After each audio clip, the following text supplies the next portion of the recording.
Assalamualaikum warahmatullahi wabarakatuh. Di sini saya Siti Nurhamidah dengan NIM 2020 akan menyampaikan tugas UAS Academic Vlog mata kuliah teori pengambilan keputusan. Di sini saya akan membahas 3 pokok pembahasan. Yang pertama yaitu jelaskan dan uraikan maksud pernyataan, akurasi dan kecepatan adalah 2 hal yang sangat penting dalam konteks pengambilan keputusan saat ini dan di masa yang akan mendatang. Dan berikan contohnya. Yang kedua yaitu berilah contoh di bidang keuangan dan jelaskan bagaimana penggunaan teknologi bisa mengurangi bias dalam pengambilan keputusan.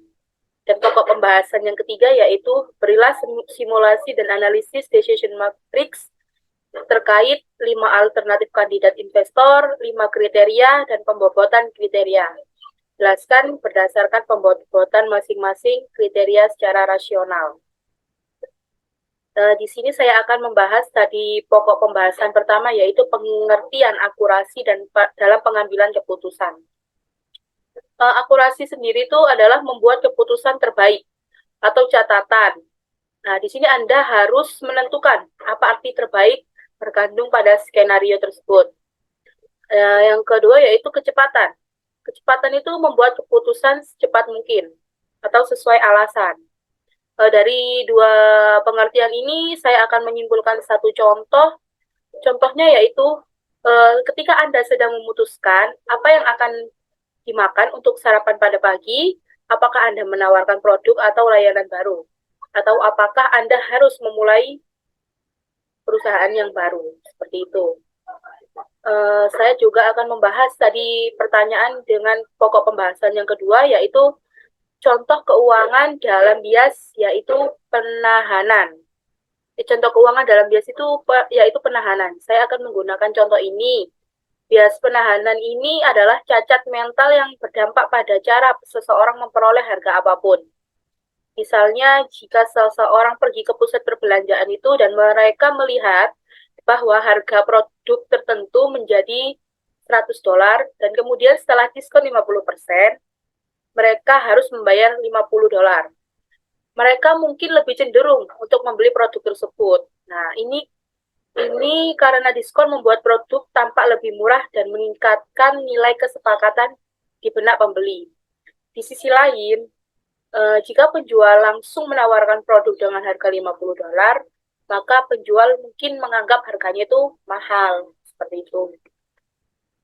Yang ketiga yaitu pokok pembahasan ketiga yaitu berilah simulasi dan analisis decision matrix-nya terkait 5 alternatif kandidat investor, 5 kriteria dan pembobotan kriteria.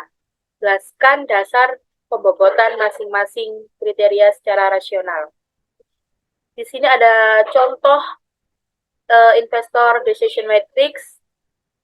Yang pertama itu ada kandidat, terus bawahnya itu kriteria atau bobot, yang selanjutnya kemampuan membandingkan dan memilih, itu ada 5, terus tidak hobi atau spekulasi itu 4, memiliki insting bisnis itu 5, update pengetahuan itu 4, paham angka itu 5. Di sampingnya juga ada pemaparannya yaitu auditor, kandidat pasif, kandidat potensial, kandidat internal, dan kandidat open-minded. Kalau auditor dari kemampuan membandingkan ini dan memilih bisa dikalikan. Nah, ini ada 5 kali 3 sama dengan 15, 5 kali 4, 20, 4 kali 5, 20, 4 kali 5, 20, dan 5 kali 4, 20, kandidat open-minded. Setelah itu tidak hobi spekulasi dikalikan 4. Jadi setiap auditor, kandidat pasif, kandidat potensial, kandidat internal, dan kandidat open-minded itu dikalikan 4.